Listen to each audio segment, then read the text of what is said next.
Welcome to the Backyard Professor videos again. You know, this coming up year, what's the date today? December 11th, December 10th, whatever it is. This coming year, we're back into studying the Book of Mormon again as the church. As the church program, every year we pick a different standard work and study it throughout the course of the year. Well, this year is the Book of Mormon. And I'm really excited. Now, a few years back, I began a commentary of the Book of Mormon, and I was taking it verse by verse, and some people suggested I do it by themes, which will still lead to several hundred videos. When I started my commentary, YouTube was only allowing me 10-minute videos. Well, that restriction has been lifted, but now I can only do maybe 30, 35-minute videos, which will help bring more material out on the Book of Mormon. Here's something interesting that I've learned. Now, I'm willing to admit, sincerely, that this just could be my bias.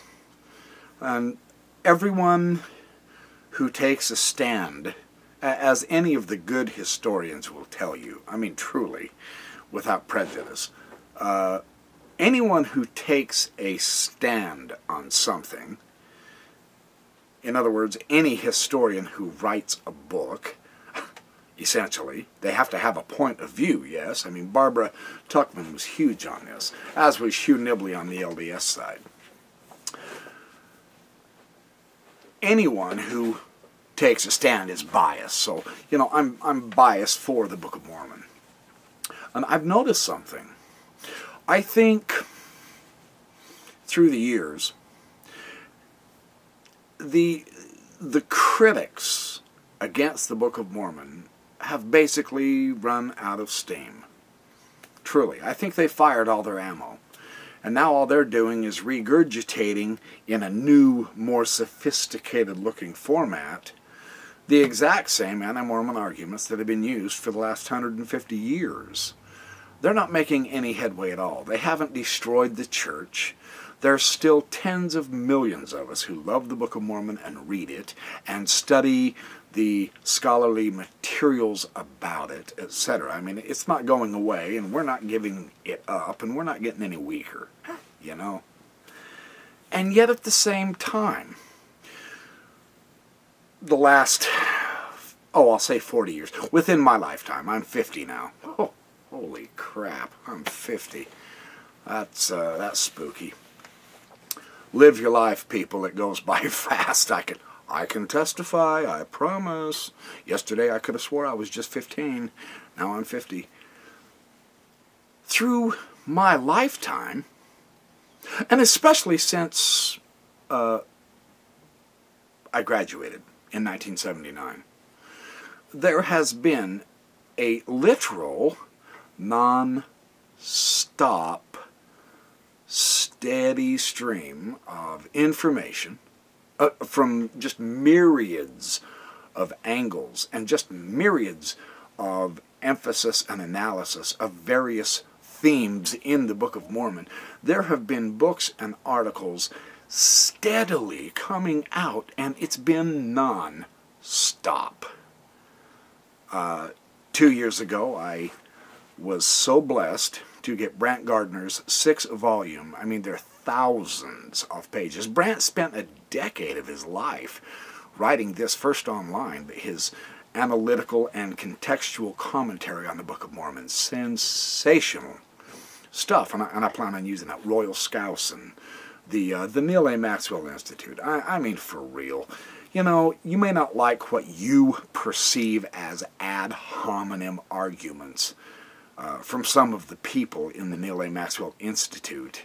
And, you know, I have to have empathy with them because some critics bring out the stupidest arguments I have ever seen. And after 52 times, you know, it's obvious that the critics are bankrupt, and sometimes you can't help it. You have to, you know, slip in a little obvious comment like, "Hey, you moron.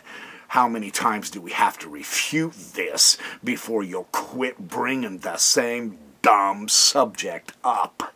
You know, you're like a flat earth society guy. You know, the earth is not flat. Get over it already, man. Yeah, sometimes you just lose patience. Because here's the thing.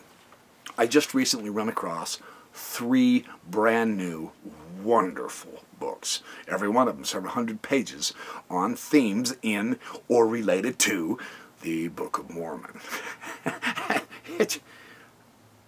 Man, it's just nonstop. It is such good reading. I am having so much fun in these books. One of them's edited by John W. Welch, actually the founder of Farms. They called it Farms originally, and now it's the Neal A. Maxwell Institute. He's the editor of the BYU Studies. He is just anything. I repeat, anything by that man, John W. Welch, whether he edits it or whether he writes it. Get it? You know, William Hamblin, Bill Hamblin, Daniel Peterson, John Gee, John Twetness, Brian Howland, Matt Roper, Royal Skousen, John Sorensen, Lou Midgley. These guys have just decades of experience with the Book of Mormon, and I truly believe they are inspired to write what they write in our day. And I've got a bookshelf over here, easily 100 books on the Book of Mormon. And I began sharing some of this stuff. Well, what I want to do in these videos, I will approach the Book of Mormon not necessarily in a logical order, but thematically. You know, I'm constantly reading. I have at least 10 or 15 books at any given time that I'm reading through. Sometimes it's the Egyptian stuff, sometimes the Mayan stuff, sometimes the New Age guru stuff, sometimes Shakespeare, science, math, always religion, always history, the Zohar, archaeology of the Old and the New Testament, critical exegesis of the New Testament, the Old Testament. I'm trying to study Hebrew and Greek, and I mean, for Pete's sake, I'm kind of a hit and skip, jump back and forth, because there's so blasted much I would love to know, and to just stick to one subject for 35 years, I'm afraid I'm going to miss everything else, and you know, criminy. It's aggravating to me, too. We don't live long enough. I really wish we could live about 200 quadrillion years, but you know, we can in the eternities, but I mean here now, so that we can read all this wonderful stuff. I'm going to present videos on the Book of Mormon on subjects that I find particularly interesting, that I think is worth putting some brain sweat into. Like these authors. These guys, they've put years into it. Look, whether you like the subject or not, whether you agree the Book of Mormon is actual scripture or if it's a complete con artist job, it doesn't matter. These guys have devoted their lives to this. They are the world-class experts on the Book of Mormon, and I've made it my personal business to buy the best of the best. And I have it. I have an enormous amount of it. So, I want to present some of this stuff, but I'm going to do it in such a way as, well, some of the stuff I present may not be familiar to you. And I'm going to make you stretch. I'm going to make you think through a lot of this stuff. I'm going to share new knowledge with you that you probably haven't heard before. Some of you have. I know some of you haven't. And what this is going to do, I hope, this is my hope, through the last several decades of my research and reading in these various subjects, I have constantly returned to the Book of Mormon and the Pearl of Great Price. And through the years, I've acquired an appreciation for its complexity, I'll put it that way, and a lot of people don't have that appreciation.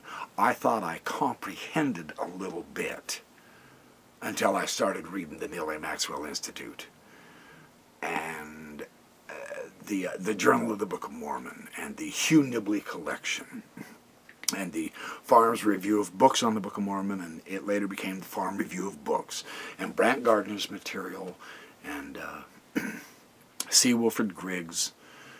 There are so many LDS scholars that are just doing an astonishing amount of work on the Book of Mormon. It's really breathtaking. And it intimidates me. But it excites me. And I think if you're given a chance to see the areas, and a lot of these center around the anti-Mormon arguments, and I will present those to you too. I will present some anti-Mormon arguments and completely wipe them out for you to show you. Because, yes, we have been through all of that, and we're well aware of how superficial and artificial so vastly much of it is, but there really are people out there, folks, who aren't aware of that. They've gotten kind of smart, finally, and they've packaged their arguments in a little bit more intelligent manner, and it still ends up fooling some people. Well, sometimes those are our family members, you know. And that's a rude jolt.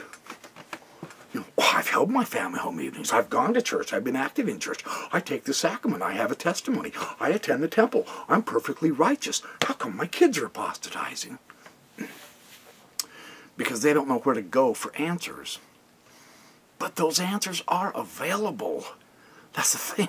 They really are. Now, whether they convince them or not, that's not the point. To study the Book of Mormon deeply is the greatest of blessings. And that's what I want these videos to be, is to give you, yet again, some more reason to keep appreciating and enjoying the Book of Mormon. So I'm going to hit you full force with as much as I can for this year on the Book of Mormon, and realistically I'll probably start throwing in the Pearl Price in there too, because that siren is calling me hard too. We have some enormous information on the Pearl Price. So welcome to my new Book of Mormon video series. I'm going to start right now.